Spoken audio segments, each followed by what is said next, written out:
Hi, I'd like to go over a procedure that I call the five-step bow hold. Over the years of teaching, I've tried to find ways to keep things simple, and this is one thing that I usually do with all of my students.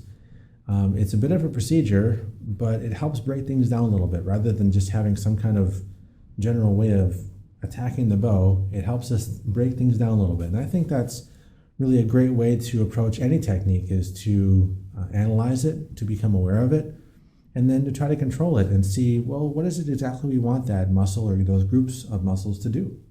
So if I have a younger student, say 3 to 5 years old, it really depends on the student. I might forego that five-step bow hold for a while in favor of something much more simple. So here's the frog of the bow right here. And I might think of this as like a mommy frog who's going to really gently take the baby frog into her mouth and not squeeze too much, because we don't want frog guts all over the place. That's pretty disgusting. And we definitely do not want an alligator grabbing the bow like this or like this in a really mean fashion. And oh my gosh, my hand hurts already. So I need to really relax the bow, and that's the key, only using as much tension as we need in order to get the desired result. I think 100% of people who start the cello start off with way too much tension, and so it's the teacher's job to help the student become aware of, well, what exactly muscles do you need to use in order to get the job done? And it's not just about playing notes, it's not just about getting a good sound, but there's a whole bunch of other things that are involved. And this is really a huge thing right here, learning how to hold the bow. So I'm playing like this for a while, it's okay, but there are certain things that I can't really use, and it only works for a certain amount of time. This is also a good kind of bow hold to teach for class cello, because if you can't really analyze and help everyone in the class and go around and check everyone's bow hold, well, this is something that I find is very useful to have in the meantime. So, the five-step bow hold. Number one, I put all of my fingers together like so. And if your frog has a dot, great. You put your pinky, the pad, on the dot. If you don't have a dot on your bow, you can take some kind of circular tape, adhesive tape, and put it on there, something that you can peel back off if you ever want to, especially if it's a rental bow. But anyway, I put my pinky, my pad, on the dot there. And I'll let the other fingers sit kind of straight next to it. That's step one, all right? Now the thumb is going to be last. The thumb tends to be a very impatient character, so please make it wait. That's number one. Number two is I spread my fingers apart, like so, all right? Now I don't want anything too crazy, too far apart, because that's going to create some tension in my hand. I also don't want them next to each other, because that's not really a good way to hold the bow either, all right? So find a comfortable amount of space in between each finger, something like this, some breathing room, all right? After you have gotten this amount of space, I check for this joint right here, that place, that notch I want on the stick, all right? Now that may mean that some of your fingers fall over the bow hair, but at this point in time, that's fine. As long as you don't touch the hair in other parts of the bow where your oil can get on the bow. That's not so good. That's number two, all right? Number three, I bring the bow into my hand without bending my wrist, without changing anything in the arm, all right? I really want things to be simple, as simple as possible. A lot of people tend to do this kind of thing, and all of a sudden, a bunch of things change here in the arm, and you start grabbing the bow the wrong way, and I've seen all sorts of very, very strange bow holds that cause lots of tension, and so we really don't want that. We want to just bring the bow into the hand like that, all right? That's number three.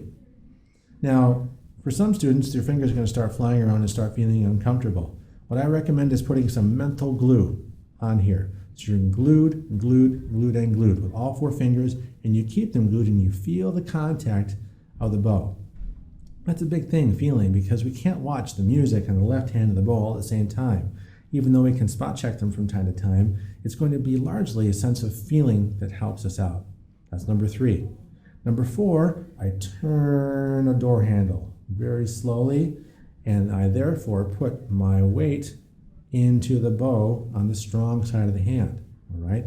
This also allows me to get the weight and put torque in the bow when I add that thumb. If I roll it over this way, I really limit myself and I resort to squeezing, which really doesn't actually put that much weight into the string. It just causes a lot of tension in my hand. So I roll over to the strong side of my hand. You've see now that the fingers have tilted. Again, I don't want any flying fingers, so if you need to reapply that mental glue, and my pinky's still pretty close to that dot. If it's here or there a little bit, that's fine. This is just kind of a mental area we want to think of. This is where the pinky should be near to, all right? Now the last step is that finally that thumb, and make sure the thumb is curved, not up like this and tense. No hitchhiking, please. Here we go. I have all those steps and I finally place the thumb in. As you can see, it's bent. And you can see there's a nice large space in here. My hand is open, it's round, it's curved, which is a very strong shape, and allows me to have the least amount of tension, but yet the strongest shape there. So when I want to put some weight into here and bend that stick, especially when I get here and want to play forte, some loud dynamics, I just need this thumb pushing up into the bow and this finger, assisted by the other ones, to pull up on the bow. Now, there are a few other technical things you could think about, but I want to keep things real basic here. 5-step bow hold, all right? So this is eventually how it should look. Okay, there are other things happening in the wrist and in the arm, and I'll discuss those at another time. So let's review. First step, fingers together, pinky on the dot. Step 2, spread apart your fingers. Make sure the notch underneath this index finger is touching there, and all your fingers are glued to the bow. Number 3, you bring the bow into your hand, not over, but just into your hand, all right? Everything's still nice and level, and I'm still keeping everything attached, all right? Step number 4, I turn the door handle. That's right. I still have everything attached, and now I'm able to really put some weight into that. It does make my elbow come out, that's true, all right? We just don't want the elbow flying way up here, all right? And number 5, finally, the thumb.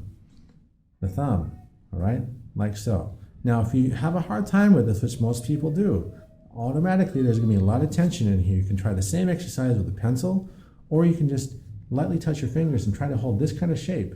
Okay, it's a round shape. That's pretty much what we're trying to accomplish here in this bow hold. It's a round shape, which will allow you to do many things and to release some of that tension later on. All right, so the 5-step bow hold. Hope this helps.